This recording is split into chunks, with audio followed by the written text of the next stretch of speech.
কামাখ্যা দেবী মন্দির আসামের গুয়াহাটির নীলাচল পর্বতের ওপর অবস্থিত দেবী কামাখ্যা, যেটি তান্ত্রিকদের আঁতুড় ঘর নামে পরিচিত।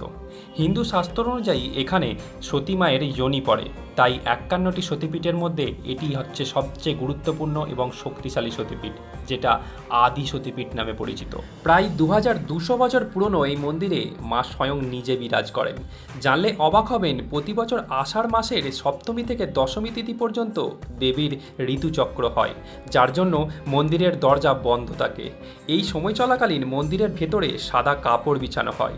ঠিক 3 দিন পর যখন মন্দিরের দরজা খোলা হয়, তখন কাপড়ের রং লাল হয়ে যায়।